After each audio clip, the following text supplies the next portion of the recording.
So hi guys, it's Orlando City UK here, and I'm delighted to say I'm joined by several with just 2 weeks to go until the MLS's back tournament in Florida. I'm joined by Fire fans of the UK, Inter Miami UK, Nashville SC UK, and UK NYCFC.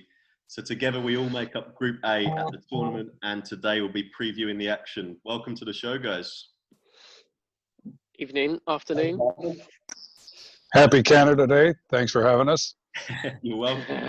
Welcome indeed. So we're all part of Group A, aren't we? At the 6-team group at the MLS's back tournament. 3 of us will qualify to the last 16, and it all gets underway with Orlando City and Inter Miami in the Florida Derby next Wednesday. 1 week to go. So with 53 more games after that until the final on August 11th. Not every Group A side will qualify. We know that already, but obviously we'll all have a influence on each other's standings. Now, I want to put each of you on the spot today. Got some questions that are prepared for you. We'll get your thoughts one by one. I'm going to start with Barney over there at UK NYCFC. Now, let's start with, do you think this tournament is a good idea to start with? Or would it be preferred MLS waited for the regular season to resume? Oof. I can't help but feel like this is a negative note to start off on. No, I don't think it's a good idea. I think it was a good idea as a way to perhaps get the footballers into a bubble and keep them potentially safe. But with the spike that seems to be happening in Florida particularly, no, I don't think it's a good idea anymore. From a footballing sense, it's going to be different having like this World Cup style that we keep hearing. I think that's going to be an entertaining way to have clubs play in a single place. At the end of the day, you know what? It's football. It's soccer. It's our MLS that we've craved to have back. So I'll say yes, purely because it means we're getting MLS back. So yeah, absolutely. What about you, Jacko? Fire fans of the UK, is the tournament a good idea? Or should have they waited to resume in home markets? You know, you look at the billionaires and multi-hundred millionaires that run the teams that are behind the league, and I know what their impetus is. It's just mitigating loss.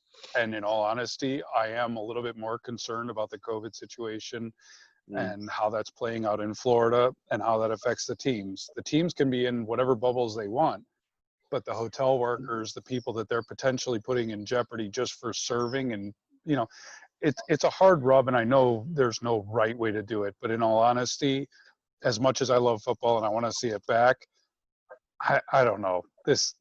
Look, great idea. Maybe let's push it out a month or two. Yeah. What about you, Gareth, at Nashville, UK? Happy to see it back, or like the others, kind of, could have waited maybe? Yeah, I'm happy to see it back, but at the same time, I think the exact same as what the other guys said. Maybe it could be pushed back another month with the spike of. It's different here in the UK. We've sort of settled down quite a lot, whereas it seems to be up and down in the States. And I think a month, maybe push it out a month, it would have been great. But at the same time, I am happy to see it. The MLS is back, so it's good and bad. It's hard. Yeah, Sam, I suppose you feel the same as well, Sam, at Inter Miami, UK? Yeah, I think it's probably too early with everything that's going on now. I know Florida opened up pretty quickly, and that's why they're now in the position they are with having to shut down a lot of their stuff again. Like the other guys said, that they are in their own bubble. But like Jacko said, it's not a bubble for the workers that have to, look after them and serve them and things like that. Everyone wants it back. We're all craving it, but health is more important at the end of the day, and that's what we've all been saying ever since this all started. So I think if they had have pushed it back, then no one would have been mad about it. But we are where we are. Absolutely. Well said, guys. So it is coming back, that we know for a fact. Next Wednesday, 1 week to go. Let's get into the juicy stuff now, what all the viewers want to know. I want to know from each of you, firstly, do you think you're going to get out of Group A? Are you confident going in? Are you kind of blindly hopeful, or do you think not too sure? Let's start with you, Sam. Into Miami. Obviously, we're going to have the Florida Derby. It's been years in the making. Sunshine Derby, as they're calling it. Yeah, Sunshine Derby. Years in the making. There's so many unknowns with Oscar Perez, Orlando. So many unknowns with your side, having played 2 games. But are you confident that they'll get out of the group? Yeah, I'm confident we'll get out of the group. I mean, it's hard with us because, like you say, we have only played 2 games, and it was starting to look like it was going to gel and click, but then obviously all this happened and it had to stop. So it'll be interesting to see if all the hard work will start to pay off again. I know they've only had a few training sessions with the full squad, so it really will be interesting to see how they get on with it, to be honest. But yeah, I think we'll be all right. I think we'll get out of the group. Yeah. What about you, Barney? I mean, we have to stop meeting like this. Orlando and New York City FC always seem to be not too far away from each other. We're always paired up, it seems.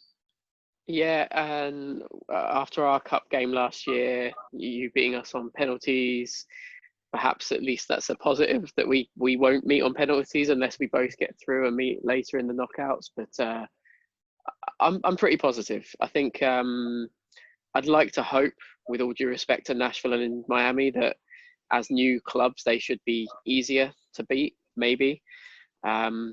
As I said on MLS UK, we've got a very established team, barely any changes from last season, so the squad know each other. Yeah. So it's just about getting the fitness and getting their game sharpness back, and as long as they can do that, then yeah, I'm confident we'll be through. Yeah.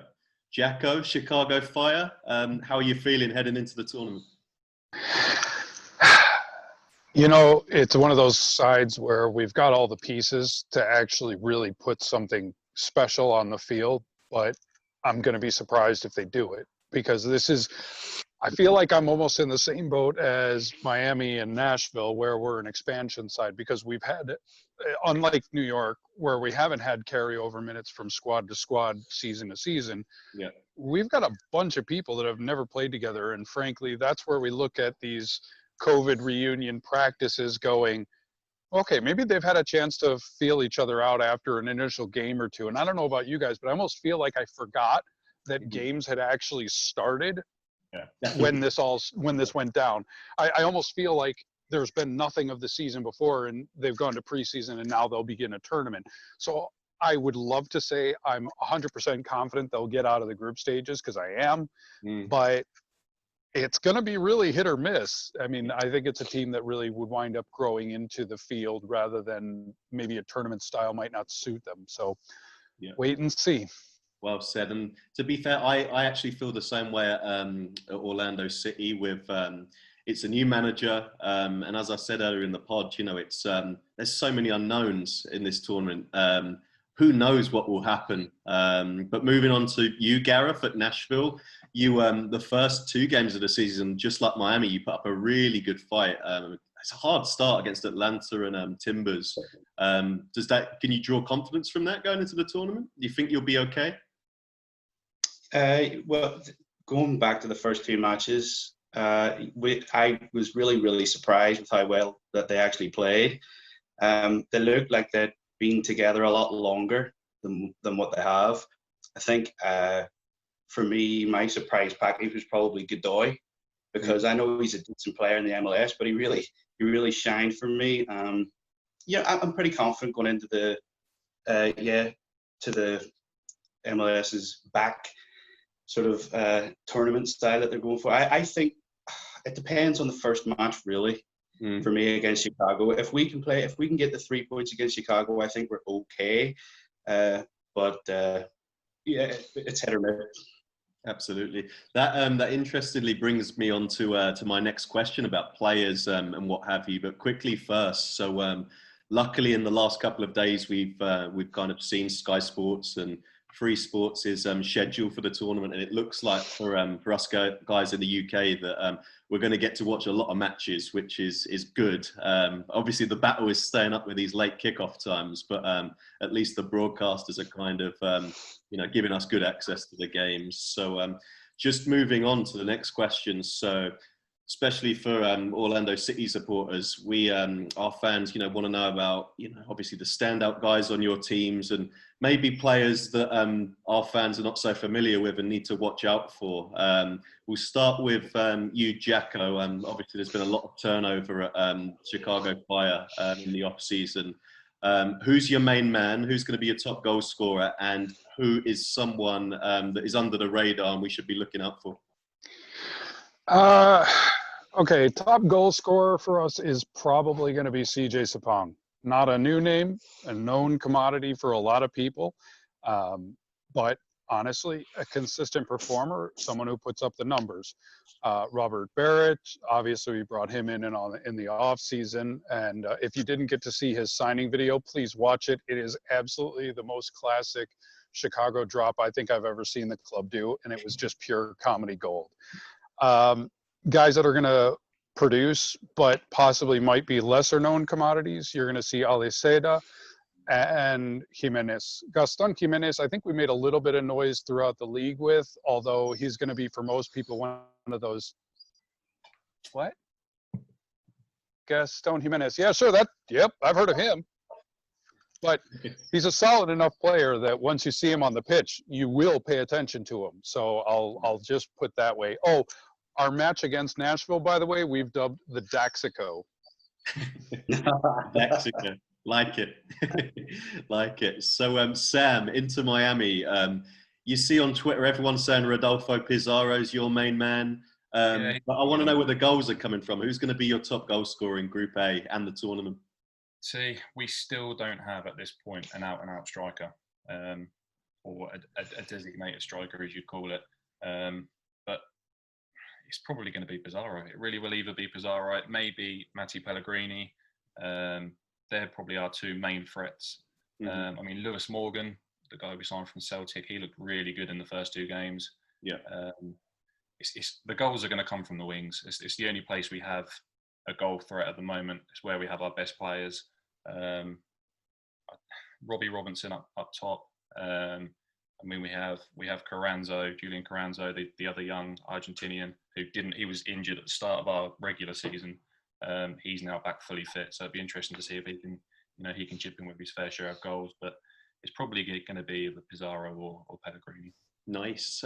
Interestingly, with Inter Miami, so for Orlando supporters going into the tournament, Roman Torres on discipline, he's actually banned, isn't he, from the first game? Yeah. And also, I'm really glad about this because he was amazing against us every game for Atlanta. But Leandro Gonzalez Perez, LGP, who you've signed, I'm really glad from a biased perspective that he's missing it. But a good pick up for you guys. He won't be playing, but yeah, great signing, really good signing, and to do it through the lockdown period as well.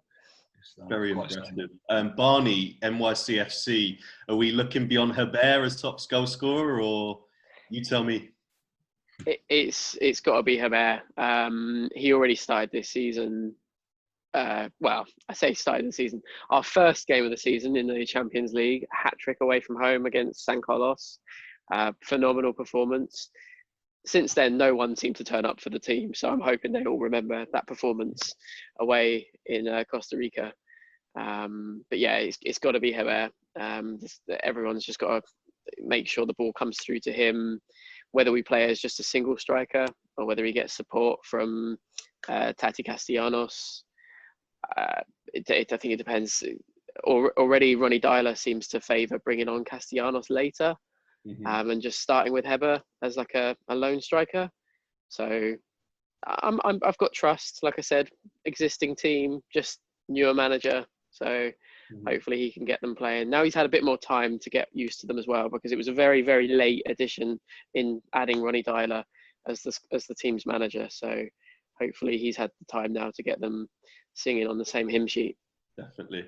Well, Orlando supporters, they know a lot about Herbert, as does the league. What about a young guy up there at NYCFC? Maybe someone we're not so familiar with. Who's your tip to look out for? Young player for me, you've got a few that we've had coming through recently. Keaton Parks, we had on loan last season from Benfica, but he's now a permanent player for NYC. In terms of a young American player, he's one to definitely watch out for the future. he could be massive. He looks really, really confident at taking the ball out from the back of midfield and pushing forward with it. As well, you've got James Sands, who can play in that same role or can drop into a centre back role. So both of them really good. Less attacking young options we've got, tends to be more defensive, and a young goalkeeper in Ucho Barraza, who was a draft pick a couple of years back. Brilliant. Okay, so moving on to Gareth at Nashville. So like Inter Miami, you've built your roster for your inaugural season. Lots of familiar names on there, like Dominic Badgie, David Akam, who Orlando City supporters absolutely hate because he's terrorised us so many times. Who's going to be your top goal scorer in Group A and the tournament moving forward? Funny enough, the biggest goal threat for us so far has probably been Zimmerman at the back because of the set pieces. We look so dangerous from set pieces, and I would be shocked if he doesn't score at least 5 or 6 the rest of the season, just from a free kick alone. But I would like to think that Badgie could be the top goal scorer. I hope that he hasn't looked as sharp in the first 2 games, but I have faith in him. I've liked him over the last sort of 3-4 seasons I've seen him play. I think he's a pretty decent player. He's a good player to have in our first season. So I'm going to go for Badgie, just out of hope. Yeah, and what about a younger guy? I know there's a lot, well, I say young, there's a lot anticipated of Hani Mukhtar up there, but what about a younger guy on the team that Orlando supporters might not have heard of to look out for? Probably Randall Leal. He looks phenomenal. Like when he gets going, he looks really, really good. He's got speed, he's got flair, and he really has it all to succeed in the team and in the league in general. If he plays the way he did, especially against Atlanta, he looked just like he'd been playing for years with the team. Like I said, I was really shocked that the whole team looked so well gelled together. But he was one of the standout players for me. And even against Portland again, just they could not deal with his speed when pushing forward. And I felt like the whole match, that's all we did was push and push and push. And we were so unlucky. But yeah, he's definitely one to look out for. He looks really good. Brilliant. So that brings an end to that segment of players to look out for. Some familiar names on there and some not so familiar as well. I want to move on, and you can start, Sam, with this one. What was your reaction to the kickoff time? So I'm living in Toronto at the moment. So on Eastern time, we've got 9 a.m., 8 p.m. and 10:30 p.m. starts. That means obviously for our followers and for you guys back in the UK, some really late bedtimes. 1 o'clock in the morning, 3:30. What was your reaction, Sam, to the scheduling of the tournament? It's not ideal for UK fans. They were obviously always going to make it more accessible to the US market because it's where it's going to be watched the most. We all know the score. We all know we're going to have plenty of late nights when you start supporting a team in the MLS.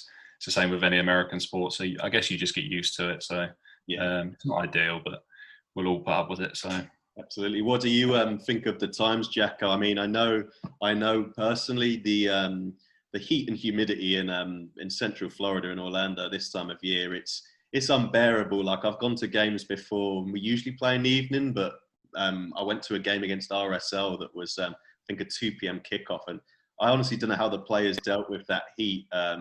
That's the reason, but what's your reaction to the scheduling? See, it's not the heat, it's the humidity. No, although it is true, the weight of the air, trying to intake that as a player, it's brutal. That's why you'll always have an advantage playing home matches there, sort of like Colorado and the altitude. Anyways, as far as the scheduling is concerned, 3:30. Okay, that's an early to bed, set an alarm, and hopefully wake up in time to actually catch it. And bleary-eyed, sort of, who is that? There's going to be a lot of that. I just know it. I mean, come on. There's no way you're staying up straight through that unless you're 20-something without a job. No offense, I just don't see it. I'm going to get myself some shut-eye, and then I'm going to get up to watch the matches. The 1 a.m. kickoffs are a little bit more reasonable, and that's okay. That's the coffee up at 9 a.m. when I finally drag my ass out of bed and sort of grumpily say, oh, let's get this day on with. But, you know, those early kickoffs, hey, come on, that's golden. We got some good ones on that. 2 p.m. in the UK. That's going to be novel for watching MLS for sure. What about you, Gareth? What about you, Barney? Have you? I mean, you've been watching MLS for a while now. You know, have you you perfected the power nap around 11 o'clock ish? You know, that's what I do, or in the early days. Do you know what? I'm a massive night owl, so I'm actually fine. I'm 30 something, but I do have a job. But I managed to make it through. I've stayed up to watch some 3 a.m. kickoffs before, thinking, oh, I'll just see the first 5 minutes, and then before I know it, it's 5 a.m. and I'm getting up for work at 9. But I've actually managed to play with my rota at work. Fortunately, I do the rota for my shop, so I've moved my shifts around so that I've got the 2 p.m. game against Philly. I'm off for that. The 3:30 game against Orlando. I'm day off for that going into that day, so I can recover. Good man. And then the 1 a.m. game against Chicago, I have to work the next day, but not until about 10 o'clock. So I should get a 6-7 hour sleep. So I'll be good. A true MLS enthusiast. He's got his work schedule sorted already. We love that. What about you, Gareth? Are you free to watch all the games? Are some of them going to be too tough?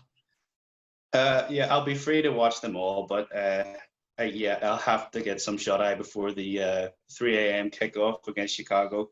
That's going to be a tough one. I think even, I'm going to have to set the alarm maybe 15 minutes before just to get myself up for that one, because I have a son who is mental, and so I'm already tired by like 9 o'clock. So if we can get to sleep about then, I'll be fine. But that's the only one I'm worried about. 1 o'clock's okay. Yeah, I've done it before plenty, so I'm used to it. Nice one. So before we move on to the individual questions, got some set questions for each of you. Just this one's a free for all, but obviously, as we've seen in the Bundesliga, in the Premier League, La Liga, we've obviously got the 5 substitutes rule now. How do you think that's going to impact the games in Group A? And tell us, who's your first impact sub off the bench? I mean, he might not like me saying this because he'll want to be starting, but at Orlando City, Chris Mueller is our guy that he's subbed in, 70th minute, 75th minute, and you know exactly what you're going to get from him. He's going to come on, he's going to commit defenders and get some shots off. That's our impact sub for me, but free for all, any of you guys, who's your impact sub? First of the 5. For Nashville, I think Rios is probably the best impact sub we have. Against Portland, we looked a wee bit, we were pushing the whole match. We looked good going forward. We just didn't have the greatest touch when it came to shooting, whatever it was. And as soon as he came on, it completely changed everything. His movement was so much better than Badgie's. I hope he's going to be the top scorer, but he just didn't look up to it. But Rios coming off the bench is going to be so dangerous for us all season. And I cannot wait to see what happens. Yeah, awesome. Sam, Inter Miami, who's the guy you kind of think of as if a game is not going your way? Who's the first one you're pulling off the bench? Or maybe the third, obviously with the 5 substitutes now. I think for us it's a bit of a strange one because we didn't really have a set team that we were happy with before the game stopped. So if he sticks with the same sort of squad that he left it with, and eases in players like Carranzo who didn't play before, then you can easily see someone like him being an impact substitution. If not, there's probably going to be someone like Agudelo, who was our, the player that used to come on for us in the sort of the 65th, 70th minute to try and get that goal that we need. But you've certainly seen in the Premier League since that's come back that the way they're using the subs now is they're making sort of 2 at half time if the game's not going in their favour. And then they're using the extra 2 a lot later on in the game when players are coming up with cramp and stuff like that. So I don't necessarily think they're using the substitutions as an impact sub as we know it. It's more just to get players through the games because the fitness just isn't there at the moment, and you can really tell. For sure. What about you, Jacko? I've noticed with the Fire this off-season, moving into the season itself, that you've signed up a lot of teenage homegrown players to the roster. Will any of those appear and tell us who's kind of your first impact man off the bench? I think a lot of the homegrown signings will need some blooding in. So I think you'll see them go up to our new partnership with Madison. I think we might shop a few around just for time, for minutes, really, but not. I mean, we'll keep them on roster. I would love to say I want to see Andre Reynolds come in, but he's third on left back depth behind Jonathan Bornstein and was it Sakilic? So I don't know that we'd get a chance to see him. I want to see him on the pitch though. Mauricio Pineda would be another young starter or another young impact sub that you could see. Depends on what Wiki wants to do. And I think I'm sure everybody else is probably in the same boat because it's so early doors in the season. We're kind of looking to see what the actual starting lineup is versus who needs to sit and come in and make an impact. I mean, I could say we'll terrorize backlines with CJ once they're a little bit tired if he doesn't start. And if we play a lone striker with Baric, or I could say you want to see some Silk, okay, well later on we'll put in Gaston. Or since we don't have any outright speed merchants, I'll say maybe Aliseda because of his youth and the fact that he's going to be nippy. He'll go in late around tired legs. We'll have to keep him avoiding heavy challenges, but that's about where I'm at with what I've seen so far. Nice. I mean, speaking of CJ there, for some of our followers that might not know who weren't around in the USL days, he was on Orlando City in the minor leagues in USL. And again, he's another one of those that's terrorized us in MLS since. So we'll see how we get on against CJ this time. But moving on to Barney at New York City FC. Is it someone like Gary Mackay-Steven off the bench? Who's your impact man? Do you know what? You've got it nailed on. That's exactly who I was hoping. He's so chaotic. The way he plays, you almost can't predict. He seems to play on either wing. It's almost like he's one of those players you watch and it's like he almost doesn't know what he wants to do sometimes. He tries to outskill players and then kind of outskills himself sometimes. But I'm hoping as our British representative in the NYCFC team, I'm hoping that he can finally make a place in the starting 11 by a couple of impact subs. Apart from Gary Mackay-Stevens, though, we always seem to rely on Ismail Tajuri-Shradi, or Hardbody Shrady, as he's known amongst the NYC fans. He has been a good impact sub for us. Pretty sure he had to come on against Toronto in the playoffs, and then he did score our comeback goal. So he's got history of coming on and scoring goals. So I think he's the more realistic option, but my personal hope is GMS. Yeah, nice one. Awesome. So we've got around, I'm on the free version of Zoom, so we've got around just 10 minutes left, but that brings us nicely on to my individual questions for you guys today. So we'll start with you, Sam, Inter Miami. Tell us, Inter Miami, the new kids on the block. Obviously, David Beckham, is the face of the franchise. Tell us, what was your reason for supporting Inter Miami? Because you're an Ipswich fan, right, in the UK? Don't put too much light onto that, will you? Yeah, I am in it. Okay. So a big part of it was for me is because I'm a huge Miami Dolphins fan, as you can tell by the hat. So always followed them. Always was hoping and praying that Miami would get a MLS franchise eventually. And I always had a massive interest in who David was going to end up having the franchise with. Obviously, had it in his contract that Galaxy that he was going to get a bargain deal with a franchise, and when it was announced that it was Miami, it all just sort of fell into each other really. It was a massive pull that he was going to be the co-owner, and it was just massive for Miami to get an MLS franchise again. Definitely. I mean, I'm so looking forward to getting this Florida derby underway. We need to get that first one done. And there's a lot of pressure for Orlando City coming into this, not only because it's a derby and because we fared so bad against Atlanta, who are our rivals so far, but the whole world's going to be watching this first game because it's the first game of MLS. So it's going to be a big pressure game. But thanks for that, Sam. Moving on to you, Barney. Now, we know you've been supporting NYCFC for a while now, but tell us, obviously the Red Bulls, NYCFC's rival, you hate those guys. Are Orlando City your secondary rival? I mean, unlike Atlanta, we've played each other the most amount of times between our sides in MLS. I think it's about 14 games now, and it's been fairly even. Would you say we're your second rival? I guess we start. You know, we were each other's first ever game, right? That's right. that's the fact, right? So yeah, I guess you could say it's like a friendly rivalry. There doesn't seem to be any hatred there. But yeah, I don't know. I don't know. According to some of our fans, really? there's Maybe a bit of dislike about a stadium seat. That's all I'll say. My supporters will know that. We've got a stadium. We've got a stadium. Just don't mention that it plays a different sport. I like that. I've been to Orlando. I've been to an Orlando game. I've been to Orlando versus Atlanta, and I thought the atmosphere was incredible.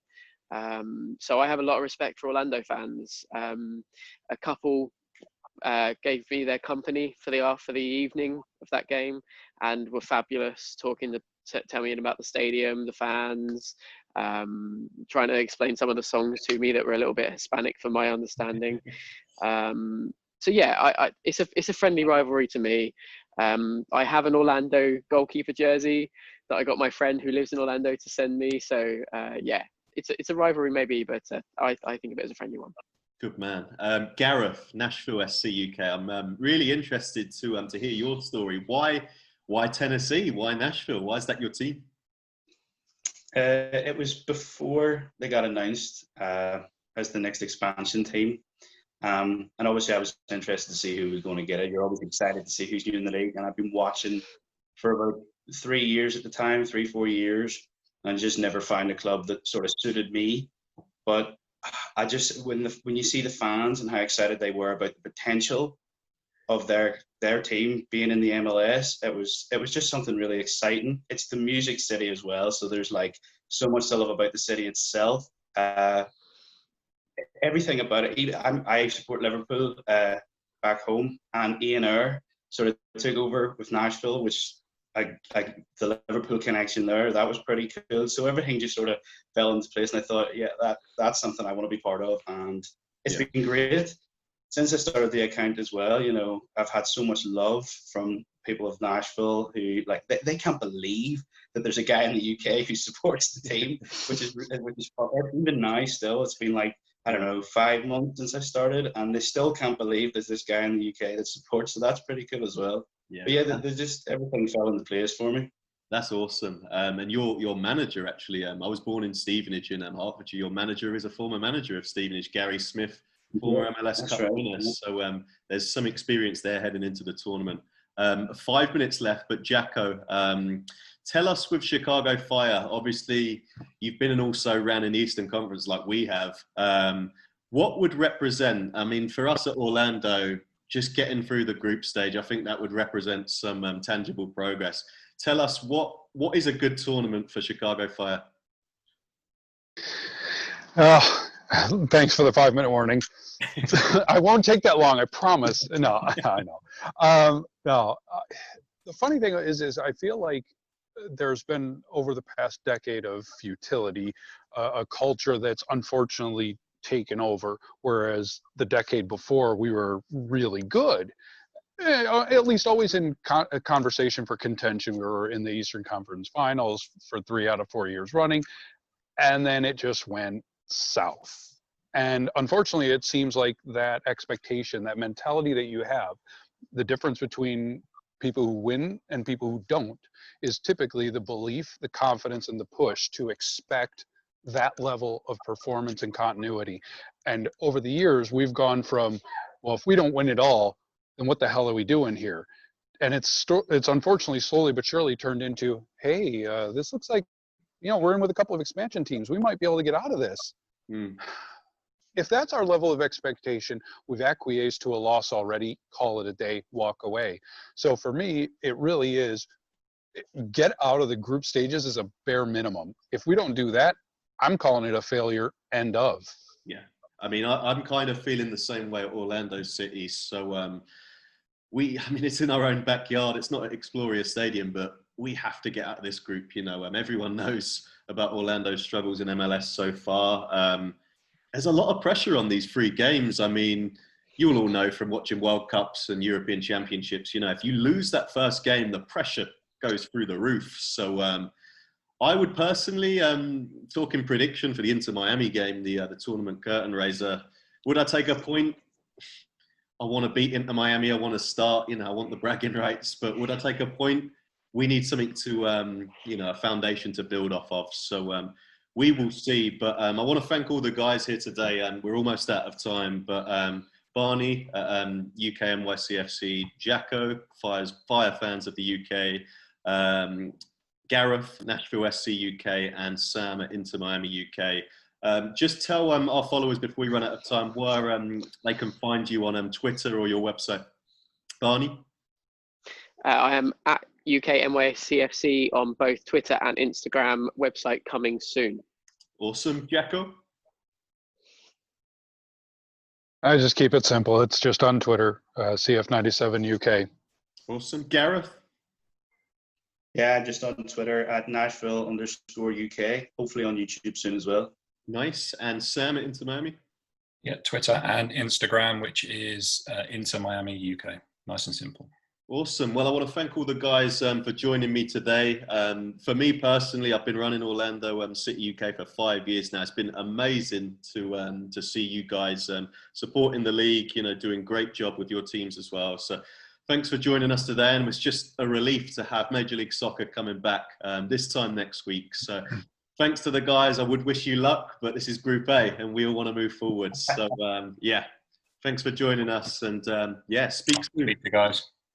Cheers, guys. Hey, Barney, it's upside down. Thanks, Taylor. Isn't it? Oh, no. Save that to the outtakes. Thanks, guys. Speak soon. Cheers.